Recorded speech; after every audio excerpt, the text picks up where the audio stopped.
Assalamualaikum warahmatullahi wabarakatuh.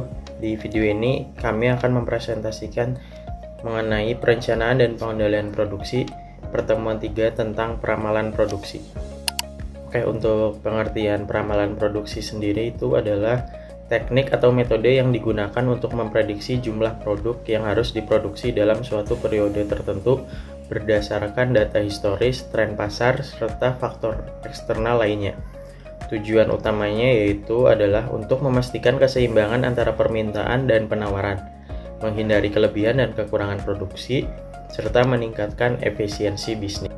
Oke, lanjut untuk tujuan peramalan produksi. Yang pertama, menyesuaikan produksi dengan permintaan pasar, menghindari overproduction, kelebihan produksi, dan underproduction, kekurangan produksi. Kemudian yang kedua, meningkatkan efisiensi operasional, mengoptimalkan penggunaan sumber daya seperti bahan baku, tenaga kerja, dan mesin. Yang ketiga, mengurangi biaya penyimpanan, menghindari biaya tambahan akibat kelebihan stok atau penyimpanan barang yang tidak terjual.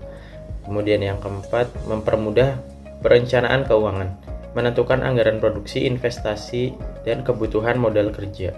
Yang kelima, meningkatkan kepuasan pelanggan, memastikan ketersediaan barang sesuai dengan kebutuhan pasar. Selanjutnya, berdasarkan jangka waktu. Peramalan jangka pendek, 1 minggu sampai 3 bulan, digunakan untuk perencanaan harian atau mingguan. Contoh, prediksi penjualan produk di toko retail dalam 1 bulan ke depan. Peramalan jangka menengah, 3 bulan sampai 2 tahun. Biasanya digunakan dalam perencanaan kapasitas produksi. Contoh, prediksi permintaan mobil dalam 1 tahun. Peramalan jangka panjang, lebih dari 2 tahun, digunakan untuk strategi bisnis jangka panjang.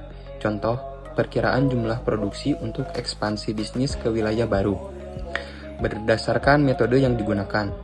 Yang pertama, metode kualitatif. Berdasarkan opini dan pengalaman ahli atau survei pasar. Digunakan jika data historis tidak tersedia. Yang kedua, metode kuantitatif. Menggunakan data historis dan metode statistik untuk membuat prediksi. Selanjutnya, metode peramalan produksi. Yang pertama, metode kualitatif. 1. Metode Delphi. Mengumpulkan pendapat dari para ahli dan menganalisisnya secara bertahap hingga mencapai kesepakatan. Yang kedua, survei pelanggan. Menggunakan data dari survei pelanggan untuk memahami pola permintaan. Yang ketiga, analisis pasar, meninjau tren industri dan pola permintaan di pasar. Metode peramalan produksi. B. Metode kuantitatif. Moving average, rata-rata bergerak. Menghitung rata-rata beberapa periode sebelumnya untuk memprediksi periode berikutnya. Yang kedua, weight moving average, memberikan bobot yang lebih besar pada data terbaru agar lebih akurat. Yang ketiga, exponential smoothing, menggunakan nilai sebelumnya dengan faktor peluruhan untuk memprediksi nilai berikutnya.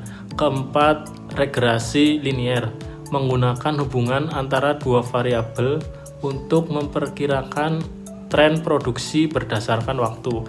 Yang kelima, metode ARMA, digunakan untuk data deret waktu yang lebih kompleks. Faktor yang mempengaruhi peramalan produksi. Pertama, tren permintaan pasar. Apakah permintaan pasar meningkat, menurun, atau tetap stabil? Kedua, musim dan siklus tahunan. Misalnya, produk makanan tertentu meningkat permintaannya saat hari raya. Ketiga, perubahan teknologi. Kemajuan teknologi bisa meningkatkan atau menurunkan